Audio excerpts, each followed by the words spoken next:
I'm Jane Pierantozzi, founder and executive director of Faithful Friends Animal Society, and we're here today at our Animal Shelter and Community Resource Center at 12 Germain Drive, where we urgently need to move from. So we're very excited about our Building Compassion campaign.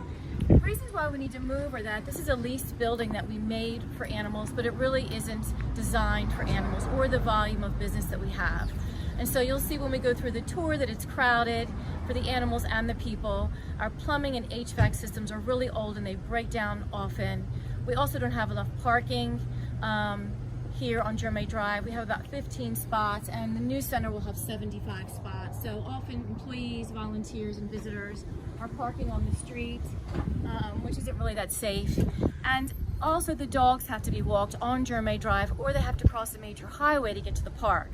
So we've been working on finding land to build a new center, and fortunately we have land identified and ready for building. So let's go inside and I'll give you a tour of the current shelter. So here we are in our reception area, and you can see it's really small. We have seating for about 5 people, but generally more than 4 or 5 people in the waiting room is too tight, especially if they're adopting an animal and they have carriers with them or traps. So the new center will give us much more space, significantly more space for people visiting us. Right now, when someone's doing an adoption or talking to someone who has to give up their animal, they're either meeting with them out here in front of everybody, or they're using our conference room, which is also for meetings. So we're sort of crowded in that way as well, with lack of privacy. In the new center, we're going to have more space specifically for adoptions and for private meetings with people giving up their animals. We also have some of our food bank for customers overflowing into the conference room from the reception area. And we also have some free roaming cats here who are up for adoption. In the new center, we'll probably just have 1 animal up here as a greeter, so we have more space for customers. Let's go into our cat alley, which is our main cat adoption room. This is Cat Alley, our main cat adoption room, and we're going to have a room like this in the new center, but you can see there's no natural sunlight.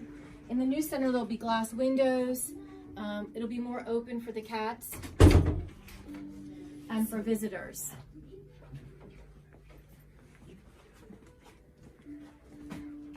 We'll have the same space for cats that we do now, but it'll be more comfortable for them and they will show better, and it'll be nicer for our visitors to be able to spend time with them. This is our cat condo area, and you can see again here there's not much natural sunlight. In the new center, these cat condos for group living will have indoor and outdoor enclosed space, so the cats that are waiting for homes a little longer will have some fresh air. But right now they don't have that option.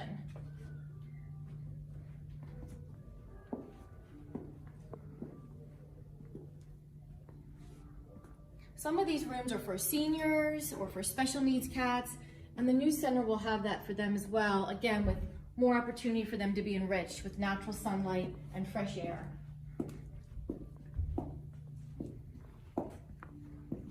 You can see the floors too have really deteriorated. This building is leased. It was never meant for animals, and the amount of wear and tear we have from people coming through. So we've done the best we can, but it's been a challenge. Let's go into the dog area next. It's going to be loud, and that's one of the features of the new center is we're going to have sound dampening, which will make it less stressful for the animals, the dogs, and the visitors. Right now, when one dog barks, they all do because we have about 21 dogs in one area. The new center will have dogs in kennels that are larger and in rooms of 5 or 6, so that there's less stress on the animals. And it'll be nicer for volunteers and visitors for that reason as well.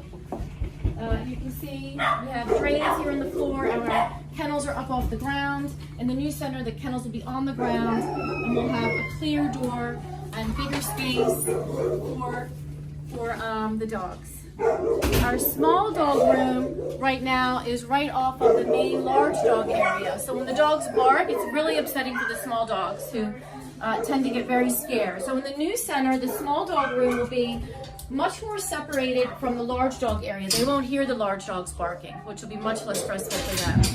And they too as well will have more natural sunlight from the ceiling.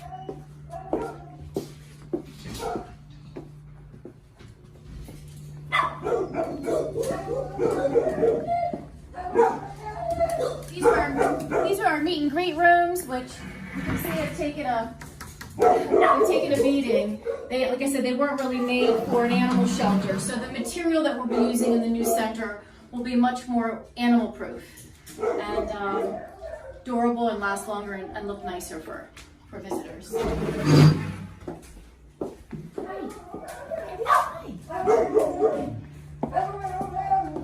I'll see you, buddy. Here you go. Here you. This is our storage warehouse / dog apartments for dogs that aren't doing well in the kennel, that need a more home-like environment.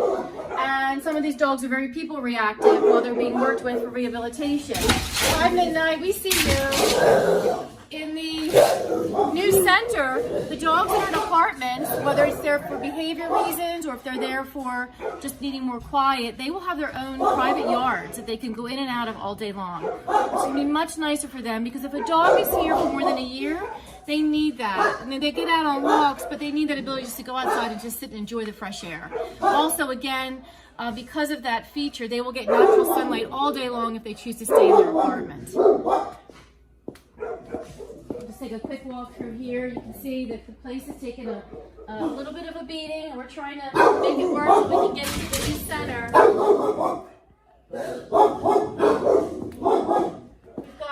This is our storage facility for our food, and it's not really doing a good job of keeping out some of the other critters that have gotten into our building. We really need a special area which the new shelter will have to keep our food enclosed. Hi, so here we are now in our laundry food prep area. I'd like to show you around.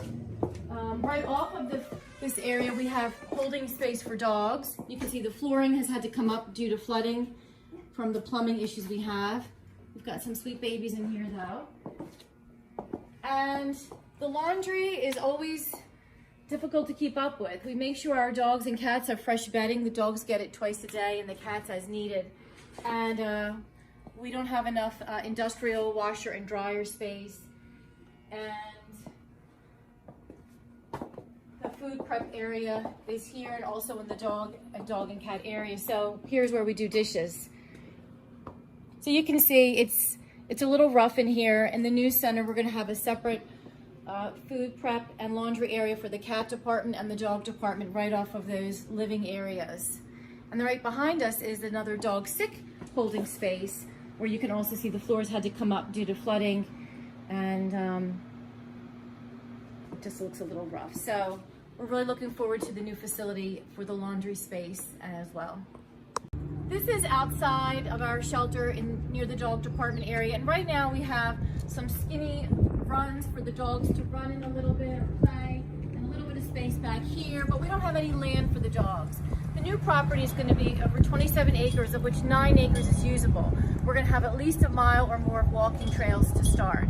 Plus we're going to have several bigger play areas with canopies and areas for the volunteers and staff to get dogs out from under the sun, but also to enjoy the fresh air. So, you know, besides these little small areas we have on Germain Drive, they have to walk the dogs on Germain Drive while there's traffic coming up and down. So that's very, very difficult, and it's not as enjoyable for the dogs. There is a safety issue there that makes it hard on the staff and volunteers. This is our cat barn. It's not fancy, it's really just a shed. We call it a barn. But it's for cats who have been displaced that are feral, where we couldn't do trap, neuter, return. It's really, the cats love it, but it's a little rough. In the barn, they can go in and out all day long. They have cubbies, and there's cat litter boxes. The new center will be so much nicer. We're gonna have it attached and partly inside the building they're housing, so they have central air and heat. Right now there's an air conditioning unit and a heater in the shed that we turn on and off depending on the time of year. But the new barn's gonna have a bigger play area outside for them, where they can get more natural sunlight, and they'll also will will have central air and heat because that shed will be really built into the building, which this is really hard to maintain for the staff right now. Trying to keep it weatherproofed and keep the wind out, and so we'll have all these features that make it much more able to be maintained properly in the new center. I just want to thank you so much for watching the tour of our animal shelter. We urgently need to move, as I said. The new location that we have at Churchman's and Airport Road is 20 acres. It's a pastoral, peaceful setting for the visitors, for the staff, employees, and for the animals. We're gonna have trails for the dogs, no more walking on Germain Drive, exercise areas that are fenced in, and plenty of parking, like I said, that we really need. Also, our HVAC and plumbing systems are gonna be new and modern and made for the animals that we have in care. The hair, the cat litter, all of that has a wear and tear on our systems now, which weren't made to handle an animal care facility. More importantly, the new building is going to be designed for animals, so we'll have natural sunlight throughout the building. We're going to have sound dampening in the dog area. Everything is going to be made for the animals and to reduce the stress, which means we're going to be increasing life-saving and adoptions.